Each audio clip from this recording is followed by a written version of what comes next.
Bismillahirrahmanirrahim. Assalamualaikum warahmatullahi wabarakatuh. Alhamdulillahirabbil alamin. Wassalatu wassalamu ala asrofil anbiya'i wal mursalin Sayyidina Muhammad wa ala alihi wa sahbihi ajma'in. Hari Jumat adalah hari yang istimewa bagi umat Islam. Mengapa hari Jumat istimewa? Karena pada hari Jumat banyak terjadi hal-hal luar biasa yang tidak terjadi pada hari-hari yang lain. Salah satu contohnya dalam sebuah hadis dari Abu Hurairah radhiyallahu an, sebaik-baik hari di mana matahari terbit di saat itu adalah hari Jumat. Pada hari ini Adam diciptakan, hari ketika ia dimasukkan ke dalam surga, dan hari ketika ia dikeluarkan dari surga. Dan hari kiamat tidak akan terjadi kecuali pada hari Jumat. Hadis riwayat Muslim. Adapun keistimewaan-keistimewaan yang dimiliki hari Jumat adalah sebagai berikut. Yang pertama, hari Jumat adalah waktu yang mustajab untuk berdoa. Abu Sa'id Al-Khudri dan Abu Hurairah radhiyallahu an, Rasulullah shallallahu alaihi wasallam bersabda, di hari Jumat terdapat suatu waktu di mana jika ada seorang hamba muslim yang memanjatkan doa kepada Allah bertepatan dengan waktu tersebut, Allah akan memberi apa yang dia minta. Waktu itu adalah setelah asar. Hadis riwayat Ahmad. Yang kedua, kebaikan pada hari Jumat dilipat gandakan. Amal-amal kebaikan itu akan berlipat ganda pahalanya pada hari Jumat.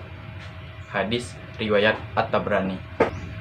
Yang ketiga, hari Jumat merupakan hari raya pekan.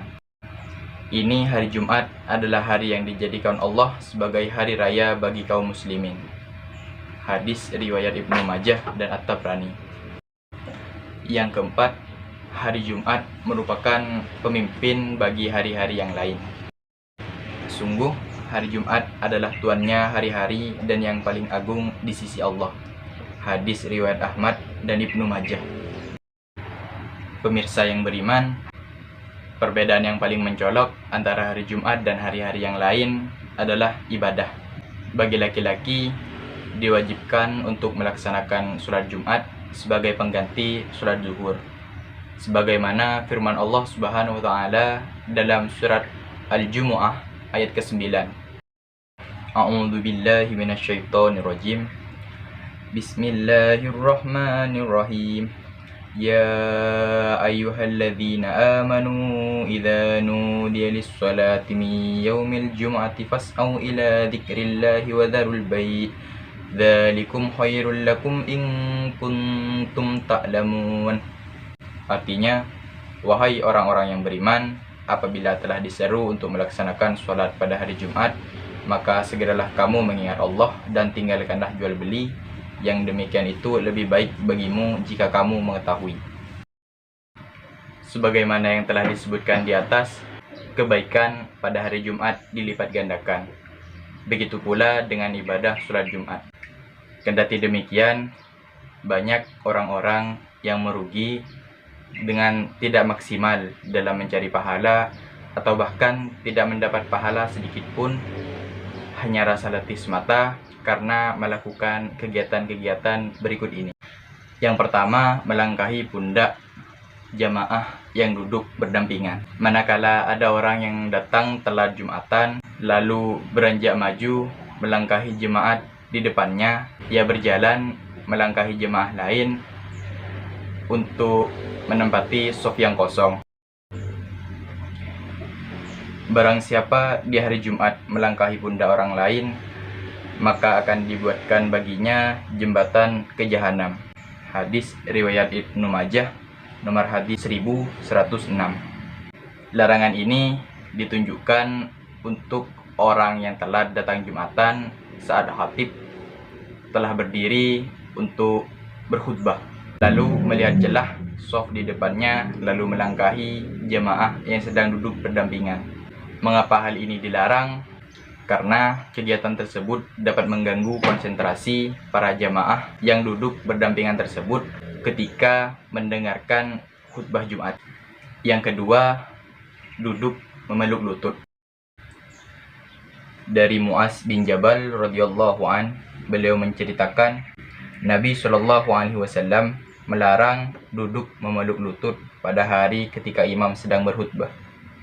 Hadis riwayat Abu Daud nomor hadis 1112, Turmuzi 516, dan dihasankan Al-Albani.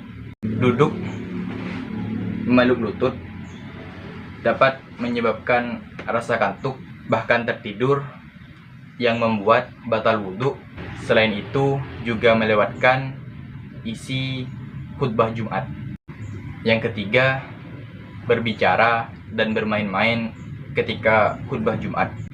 Imam Ahmad rahimahullah mengatakan, telah menceritakan kepada kami Ibnu Namir dari Mujalid, dari Asy-Syabi, dari Ibnu Abbas, yang telah mengatakan bahwa Rasulullah Shallallahu Alaihi Wasallam pernah bersabda, barang siapa yang berbicara pada hari Jumat padahal imam sedang berkhutbah, maka perumpamaannya sama dengan keledai yang memikul kitab-kitab yang tebal, dan orang yang berkata kepadanya, diamlah, maka tiada pahala Jumat baginya. Kita dilarang berbicara saat khutbah berlangsung, bahkan untuk menegur seseorang yang berbicara. Langkah terbaik yang bisa diambil adalah tetap diam dan fokus pada saat khutbah berlangsung. Kita bisa memberitahu mereka bagaimana seharusnya ketika sholat Jumat telah selesai dilaksanakan. Hadis lain dari Abu Hurairah radhiyallahu an, ia berkata bahwa Rasulullah Shallallahu Alaihi Wasallam bersabda, barang siapa yang berwudu lalu memperbagus wudunya, kemudian ia mendatangi sholat Jumat, kemudian di saat khutbah ia betul-betul mendengarkan dan diam, maka dosanya antara Jumat saat ini dan Jumat sebelumnya ditambah 3 hari akan diampuni. Dan barang siapa yang bermain-main dengan tongkat, maka ia benar-benar melakukan hal yang batil lagi tercela. Hadis riwayat Muslim nomor hadis 857. Mungkin cukup sekian saja yang dapat saya sampaikan. Semoga apa yang telah saya sampaikan bisa diamalkan dan bermanfaat bagi diri sendiri dan orang lain. Amin, amin, ya robbal alamin. Billahi taufiq wal hidayah. Wassalamualaikum warahmatullahi wabarakatuh.